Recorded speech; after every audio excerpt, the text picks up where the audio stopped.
Hello everyone and welcome to this video. Today we will be going over the history of Sri Lanka, which is a new series on my channel. Let's get started.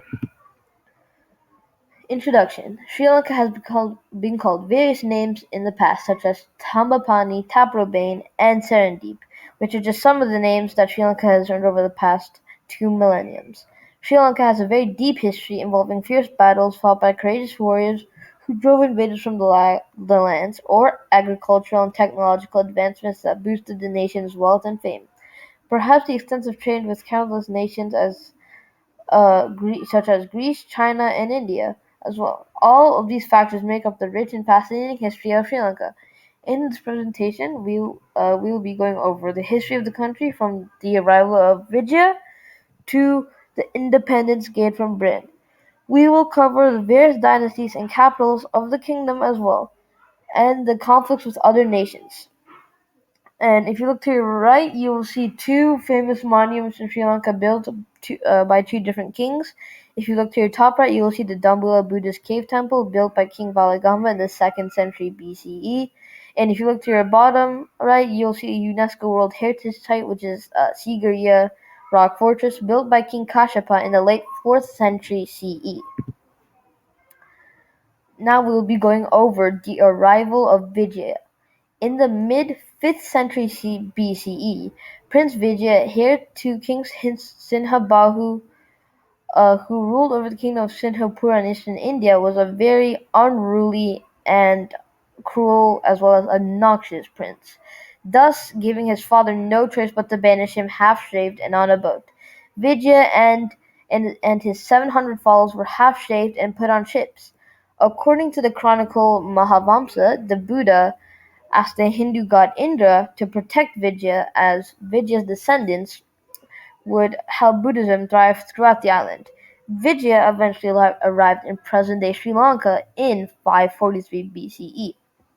It is said that Vijaya and his followers arrived in Sri Lanka on the exact same day that the Buddha died. Prince Vijaya called the island Tambapanni due to the red sand of the coast when he arrived. Vijaya eventually encountered a Yakka woman or Yakini by the name of Kuveni. Vijaya took Kuveni as his consort and had two children with her, Jivahata and Disala, who are thought to have been the ancestors of the Veda tribe that lives in Sri Lanka today. Vijaya's 700 followers were named Sinhala after Sinhabahu and are the ancestors of the Sinhalese people that inhabit the island today. If you look to your right, you will see an illustration that is a procession that illustrates the Sinhalese people on a procession of elephants and horses. Now we will get into the first kingdom that was founded in Sri Lanka, which is the Kingdom of Tambapanni. So King Vijaya founded House Vijaya, which was founded before 543 BCE, and this dynasty would rule Sri Lanka for over 500 years. King Vijaya had Kuveni as his consort, but needed a Kshatriya princess in order to be considered a legitimate ruler.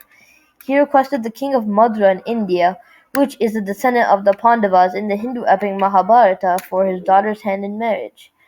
The Pandava king approved. King Vijaya asked Kuveni to leave, and she did, but was killed soon after by the Yakkas for betrayal by helping Vijaya to the throne. King Vijaya ruled over Tambapanni as a good king and gave up his evil ways, but unfortunately had no children. Concerned that he would have no heir and the kingdom of Tambapanni would die, he sent for his nephew, Panduvasadeva. King Vijaya died in 505 BCE, a year before Panduvasadeva arrived. And if you look to the right, you will see the coronation ceremony of King Vijaya. Now we will get into the second kingdom that was founded in Sri Lanka, which is Upatissa Nuruwa, which translates to Upatissa village or Upatissa kingdom. When King Vijaya died in 505 BCE, Prince Panduvasadeva hadn't arrived at the island. So as a result, one of Vijaya's ministers by the name of Upatissa founded Upatissa Nuruwa, a few miles north of the kingdom of Tambapanni. Upatissa acted as regent king for roughly a year until Vijaya's nephew, Panduvasadeva, arrived on the island. Panduvasadeva became king of the island. He appointed Princess Buddhakachina or Buddhakachina, who was a niece of the Buddha, to be his queen. So from when so from that point on, the House of Vijaya, the dynasty was all everybody in the dynasty after Panduvasadeva was related to the Buddha, was a blood relative of the Buddha, which I think is a pretty interesting fact. Anyways, on to the presentation. They had Princess Buddhakachina and King Panduvasadeva had 10 sons and one daughter by the name of Chitra. Chitra had married a prince named an Indian prince named Digagamani and was pregnant with a prince son. Around this time, there was a prophecy that foretold the son of Chitra killing all 10 brothers for the throne. 8 of these brothers panicked and tried to put their sister to death, but the other 2 brothers, Abhaya and Girikandaseva, suggested that they lock up Chitra and instead. However, Chitra's prince was still born in 474 BCE and was named Pandukalabhaya, named after her father and her brother, Panduvasadeva and Abhaya. Fearing for her son's life, Chitra swapped Pandukabhya with a girl. The son of Chitra grew up in Doramadalava, which was a farming village where he was brought up as a herdsman's son. Prince Pandukabhya grew up in the village and eventually came to know of his royalty. He was trained by the Brahmin Pandula alongside Pandula's son Chandra. And if you look to your right, you will see the House of Vijaya in its earliest stages. So we can see it starts with Vijaya and his twin brother Sumitra, who later go on to rule Sinhapura. Sumitra had a son named Panduvasadeva, like I said before, Panduvasadeva is the Vijaya's nephew and the legitimate heir to the throne of Sri Lanka.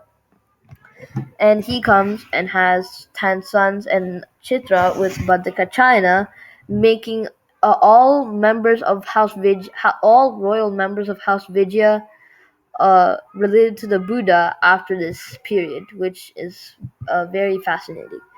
Chitra had Pandukabhaya, and we will stop it right there. Then tomorrow we will go into Pandukabhaya fighting his uncles and founding the first official kingdom in Sri Lanka. Thank you for watching this video. I hope you have a good day, and I'll see you tomorrow.